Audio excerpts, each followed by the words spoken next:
Guys, I want to thank you for meeting up with me in my basement today.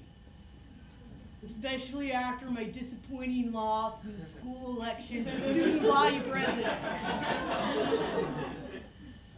I know I speak for all of us when I say I am going to miss Sierra Miss.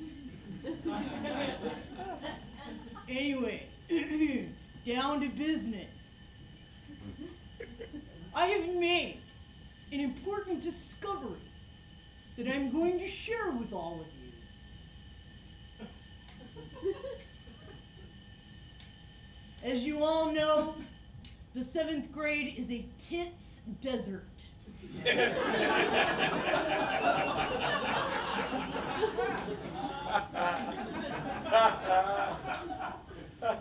We're old enough to know we want them, too young to know how to get them. Well, let me introduce you to a little something called the Art Museum.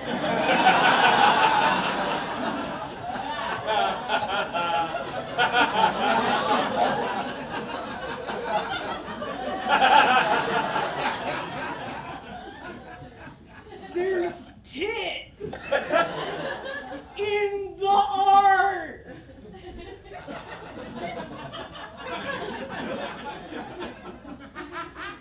Tits have been hanging out, literally, at the Cleveland Museum of Art, just waiting for us to come and ogle them. Room after room of tits that we are not only allowed to look at, but we're encouraged to look at. Now, to give you an idea of what I am talking about, I have put together a little art tits history presentation just for you. The first time man drew tits was cave paintings.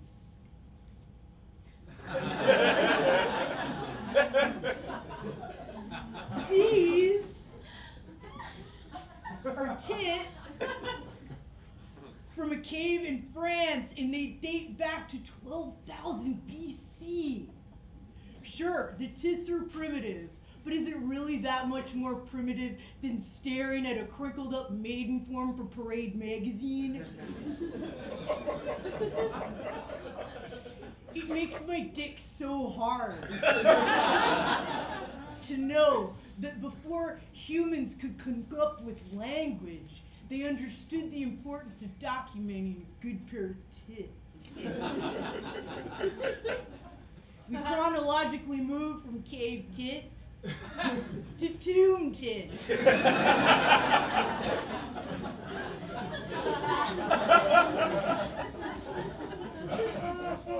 Yeah, that's me.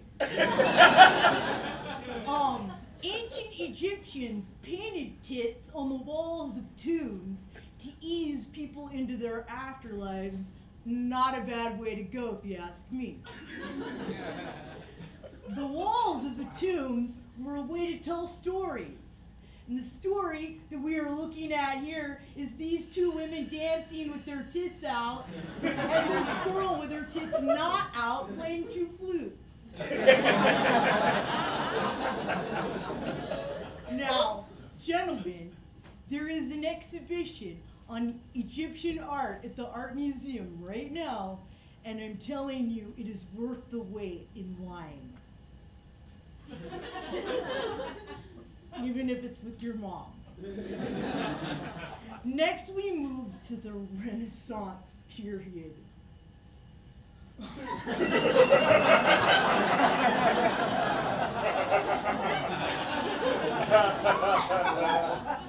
To think we've been passing around a lighter with a sexy lady on it. Look at these! Now, artists from the Renaissance period were using the background and foreground to give the tits a three-dimensional look. You see, the ocean, the town, the bridge, and the clothes are all there to show you that the tits are what we should be focusing on.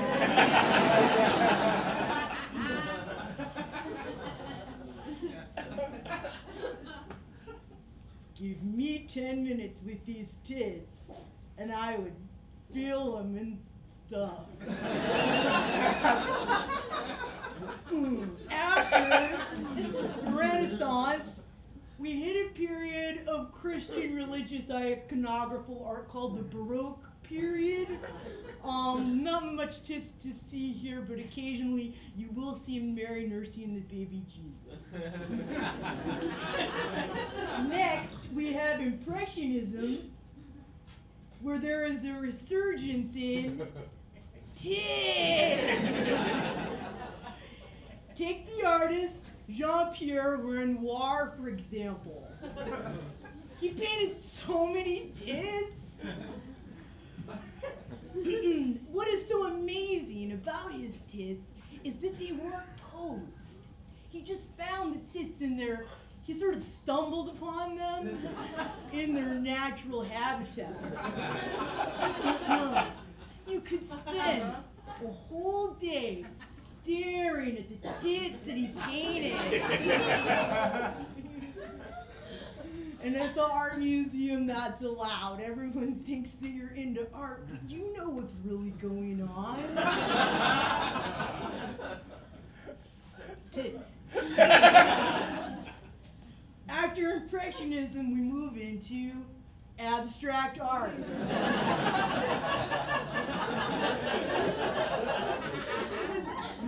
Now, the artists of this period aren't going to just show you where the tits are. It is up to the viewer to decide what the tits are.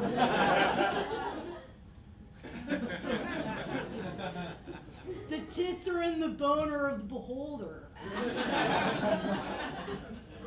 So, for example, I mean, it's hard to get your mind around, but once you do, it opens up a whole new world of tits. It's very rewarding. I mean, most people, when they look at this, they don't see any tits, but I see like 25. Look, there's a tit, there's a tit, there's a tit. Every corner has a tit on it. And this is a great big black tit.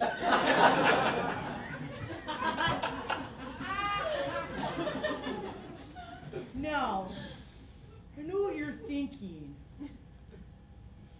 Clyde, how are we going to go around the art museum and look at all these tits when we have big boners? Well, let me tell you something. I have had a big boner throughout this entire presentation.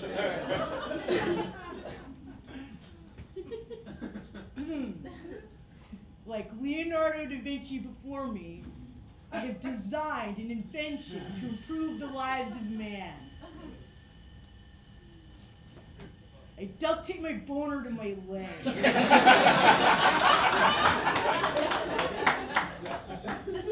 Art. Tit.